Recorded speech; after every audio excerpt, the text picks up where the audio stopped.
కూడా భయపడకుండా 27 సంవత్సరాల్లోనే నాయకత్వం చూపించిన మహానుభావుడు అల్లూరి సీతారామరాజు గారు. ఆయన పేరుతో మనం ఈ రోజున ఈ ప్రాంగణంలో ఒక స్ఫూర్తిని నింపే విధంగా ఒక ప్రస్థానం, ఒక ప్రయాణం చేయబోతున్నాం. అదేవిధంగా 5 ముఖద్వారాలు, వాటన్నిటికి కూడా ప్రత్యేకంగా ఆలోచించి పవన్ కళ్యాణ్ గారు మిమ్మల్ని అందరినీ కూడా ఉత్తేజపరచడానికి కోసం చేసిన కార్యక్రమం. తెలుగు రచయిత, గొప్ప కవి, తన రచనల ద్వారా సాంఘిక పరివర్తనకు ప్రయత్నించిన మహాకవి గురజాడ అప్పారావు గారు. ఆయన స్ఫూర్తి, ఆయన మన భాష పైన ఉన్న ప్రేమ అభిమానంతో ఏ విధంగా మనందరి కోసం నిలబడ్డారో అది మీకు గుర్తు చేయడానికి కోసం ఈరోజు ఒక ముఖద్వారం ఆయన పేరు మీద కూడా పవన్ కళ్యాణ్ గారు నామకరణం చేశారు. అదేవిధంగా కోడి రామ్మూర్తి నాయుడు గారు, ప్రముఖ మల్లయోధుడు, బలశౌలి, ఆయన అంతర్జాతీయ స్థాయిలోనే మన రాష్ట్రానికి ప్రత్యేకంగా ఆ రోజుల్లో ఎంతో కష్టపడాల్సిన సందర్భాల్లో కూడా గొప్ప పేరు తీసుకొచ్చారు. అదేవిధంగా ఈరోజు కొంతమంది మాట్లాడుతున్నారు విశాఖపట్నం స్టీల్ ప్లాంట్ గురించి. కానీ ఎప్పటి నుంచో ఎంతమంది దాని గురించి త్యాగాలు చేశారో, ఎంతమంది ప్రాణాలు కోల్పోయారో వారిని మర్చిపోతున్నారు. అటువంటి మహానుభావుల్లో ఒకళ్ళు తెన్నేటి విశ్వనాథం గారు. విశాఖపట్నంలో సముద్ర తీరంలో ప్రత్యేకంగా ఒక ఆధునిక ఉక్కు కర్మాగారాన్ని స్థాపించడంలో ఆయన పోషించిన పాత్ర మనం ఎవరం కూడా మర్చిపోలేము, మర్చిపోకూడదు. అందుకనే ఆయన పేరుతో కూడా ఈరోజు ఒక ముఖద్వారం ఏర్పాటు చేసుకున్నాం. ఉత్తరాంధ్ర వీరవనిత, నిండు గర్భిణిగా ఆ రోజు ఆమె రైతుల పక్షాన నిలబడి ఒక అద్భుతమైన పోరాటం బ్రిటిష్ సామ్రాజ్యం పనిచేశారు. ఆమె మన వీరనారి గున్నమ్మ గారు. ఆ విధంగా మనలందరినీ కూడా ఇన్స్పైర్ చేస్తూ మన చరిత్ర గురించి, మన ప్రాంతంలో త్యాగాలు చేసిన మహానుభావుల్ని గుర్తు చేసుకుని జనసేన పార్టీ ప్రయాణం ఎప్పుడు కూడా ముందు సాగుతుంది.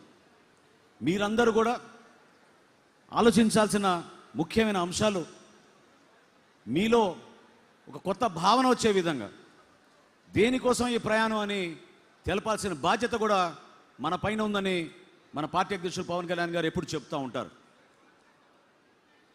ఒక రిజిస్టర్డ్ పొలిటికల్ పార్టీ నుంచి జనసేన ఈరోజు ఒక రికగ్నైజ్ పొలిటికల్ పార్టీగా ఎదిగింది. దాని వెనక ఎంతోమంది కృషి చేశారు. ఇందాక యువత ఎంతోమంది మాట్లాడారు. నిన్న మొన్న జరిగిన సేనానితో జరిగిన ఆ కార్యక్రమంలో ప్రతి ఒక్క సామాన్యుడు, కార్యకర్త, వీరమహిళ ఏ విధంగా వాళ్ళు కష్టపడి పార్టీ కోసం నిలబడ్డారో, ఏ విధంగా పవన్ కళ్యాణ్ గారు వాళ్ళని గుర్తించారో గర్వంగా చెప్పుకోగలిగారు. ఈరోజు ఇందాక మహిళ అక్కడ గ్లాస్ సింబల్ పట్టుకుని ఆమె చూపిస్తూ ఉంటే, మనకి ఈ రికగ్నిషన్ ద్వారా ఈరోజు జాతీయ స్థాయిలో మన రికగ్నైజ్ పొలిటికల్ పార్టీగా ఎదిగితే మనకి ఆ గ్లాస్ సింబల్ పర్మనెంట్గా జనసేన పార్టీ అభ్యర్థులకు ఎక్కడ పోటీ చేసినా మనం సాధించుకోగలిగాం. దాని వెనక ఏమాత్రం స్వార్థం లేకుండా సుదీర్ఘమైన ప్రస్థానం చేసిన మన నాయకుడిది. ఆ స్ఫూర్తి మీరందరూ కూడా నిలుపుకోవాలి. కార్యక్రమం ప్రారంభంలో వీరమహిళ గోవిందమ్మ గారిని ఎందుకు మనం గుర్తించాం, ఎందుకు ఆ గౌరవం ఇచ్చాం? ఎందుకంటే మరువలేని సంఘటన అది. అర్ధరాత్రి పూట మన అధ్యక్షుడిని ఆ రోజు నిర్బంధించి నోవోటైల్లో పెడితే ఆ మహిళ 3 సంవత్సరాల బిడ్డతో వచ్చి నోవోటైల్కి ఎదురుగా సముద్ర తీరాన కూర్చుని రాత్రంతా దీక్ష చేసి పవన్ కళ్యాణ్ గారిని విడిచే వరకు నేను వెళ్ళనని చెప్పి ఆమె నిలబడిన తీరు మనందరినీ కూడా ఉత్తేజపరచాల్సిన సందర్భాలు మర్చిపోకండి. ఎందుకంటే ఈ రోజున కొంతమంది ఆవేశంతో, కొంతమంది అనుభవం లేక పార్టీ గురించి, ఆయన పడిన కష్టాల గురించి మర్చిపోయి క్షేత్రస్థాయిలో జరుగుతున్న కొన్ని వాస్తవ పరిస్థితులను ఆధారం చేసుకుని మమ్మల్ని ఎవరు పట్టించుకోవడం లేదనుకుంటున్నారు. ప్రభుత్వం వచ్చి 14 మాసాలైంది.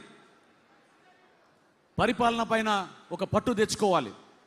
ఎన్నికల ముందు మనం ఇచ్చిన హామీలు, వాగ్దానాలు ప్రజలకు ఏ విధంగా మనం మాట ఇచ్చామో కూటమిని బలపరుచుకుంటూ గౌరవ ముఖ్యమంత్రి చంద్రబాబు నాయుడు గారు, కేంద్రంలో ప్రధానమంత్రి నరేంద్ర మోడీ గారి నాయకత్వంలో పవన్ కళ్యాణ్ గారు ఏ విధంగా సమన్వయపరుచుకుంటూ కష్టపడుతూ ప్రభుత్వ యంత్రాంగాన్ని ముందుకు తీసుకెళ్తున్నారో మీ అందరూ కూడా అర్థం చేసుకోవాలి.